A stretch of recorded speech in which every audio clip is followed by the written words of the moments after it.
Hello, welcome to round 8 of this sealed event.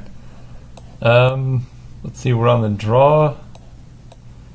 I think I'm going to keep this hand. We can filter for blue. Obviously it's a very slow draw, but as I mentioned before, we have some really powerful board wipes in this deck. And I think we can afford to be a little slow. Especially, I think this format is slower than Amonkhet was. Well, speaking of fast draws. Alright, maybe I'm wrong. But yeah, this format is slower than just Amonkhet was, at least I think. And the sealed event is even much slower. And so I've found that you can take, you don't necessarily need to play a 2-drop on turn 2 if you have some very strong board wipes like I have. Obviously, I'm kind of eating my own words here as I just get crushed with this 5-4. So, I mean, I could be wrong. I think we're 7-1 right now, or 6-1. So, I think the strategy can be strong, but obviously you need to have some sort of early interaction. So we're playing strategic planning, just looking for a way to kill the snake. Lethal Sting will do it. That's a really slow answer though. We have to play like Wildfire Eternal and then kill it. Ooh.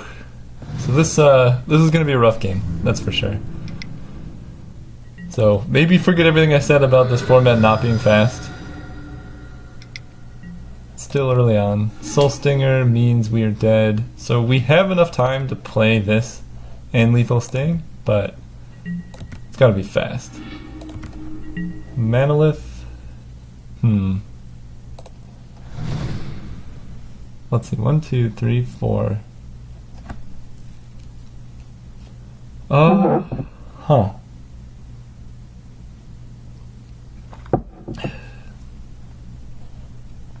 Because if I play a creature this turn,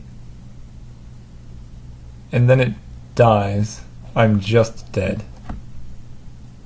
Now if I play Manolith, I can go... Next turn I can play Eternal of Harsh Truths plus Lethal Sting, right? 1, 2, 3, 1, 2, 3. And I can hold priority to kill the snake. I'll be taking 7, I'll go down to 4. And then I need to block Soul Stinger. I need to chump the Soul Stinger with the Eternal of Harsh Truths. So that's tough. So yeah, right now I'm just deciding between playing the Wildfire Eternal. It's just so likely that they have removal that I think I need to play the Manolith here. I take more damage now, but it guarantees I can play Eternal plus Lethal Sting. But if they have a follow-up, we're kind of dead. Although that was the case anyway. Okay. Evolving Wild is fine. Oh. Okay.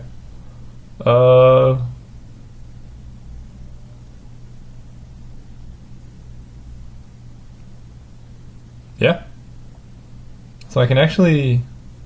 No, I need to filter for the extra red. So I can't play Riddle Form plus Puncturing Blow. But yeah, we're going to kill the snake.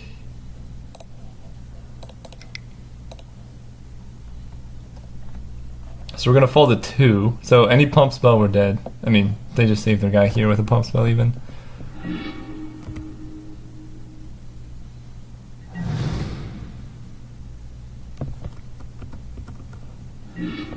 Okay, that worked. So we still have a lot of work cut out for us. 1, 2, 3, 1, 2, 3, 4. So I can play 2 creatures next turn. We might just be dead here. Okay, we're at 2. Okay. We're in a tough spot.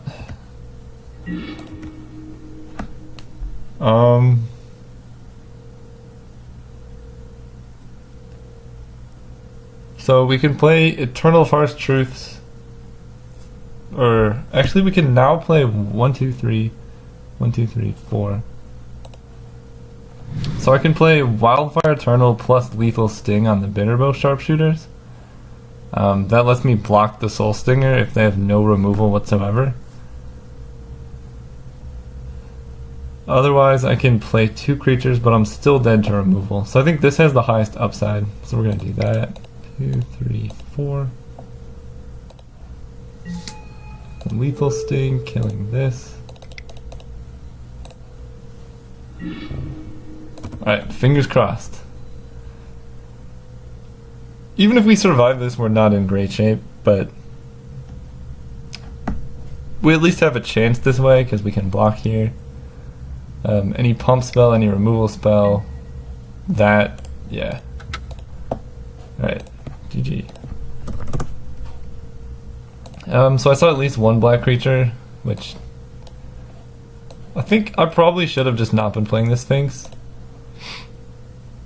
But yeah. The hand I think maybe was a bit loose to keep. This hand. We're on the play. Again, how bad could it get? So we have 2 of my key combo pieces, which is Wandering Death and Godpharaoh's Gift. That's really how I get to the late game with this deck. Any black source, and I can cycle Horror of the Broken Lands. Of course, an extra island is not good.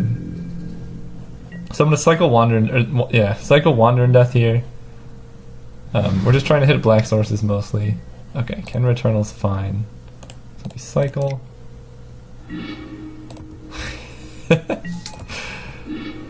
Okay, that's a card we can cast.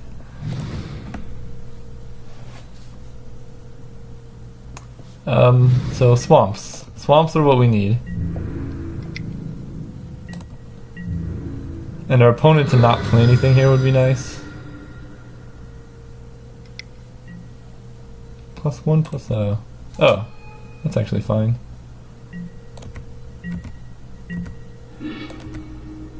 So here, I think I'm going to play the Fervent Paincaster. With the intention to probably just trade for the 2/2. Puncturing Blow is a very powerful spell, and I think I want to save it for if they have like a 4-drop here. But we're just trying to survive. So keeping our life total as high as possible is really good. Yeah. So exiling that is really good for us. And we drew our swamp. Puncturing Blow you. Vile Manifestation doesn't seem great. Okay, so we even got it to exile. And now, maybe we don't even cycle this, we just play it naturally. Because then we can get the cartouche on it. It depends on what they play.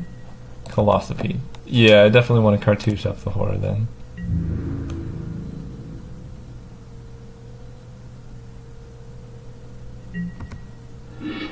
Riddle form. Okay, yeah, cast you.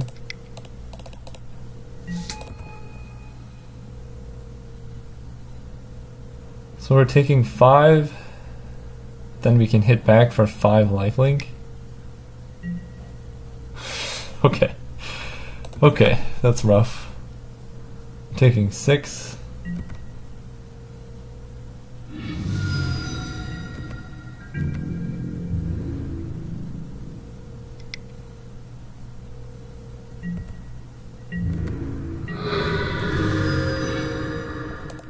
Okay, we have Riddle Form plus Counterspell now.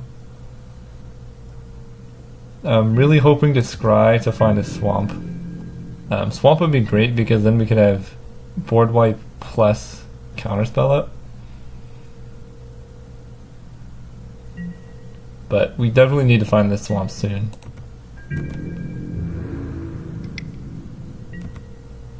So we can scry, and then we can even cycle on our turn to try and find a swamp. Our opponent wisely not overcommitting. I don't think that's gonna cut it.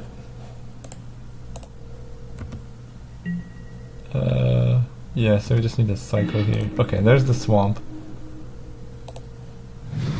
So we're gonna kill all creatures. Keeping open double blue.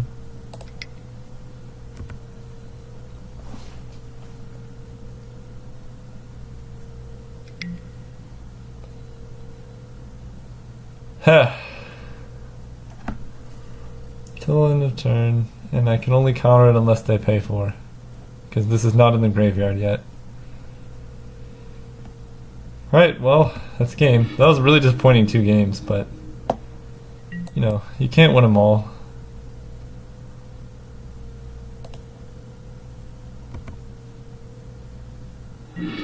Yeah, because it comes back as a 5/5, which is exactly lethal. And I only now have 5 lands in the graveyard. Alright. Yeah, GG's. See you guys next round.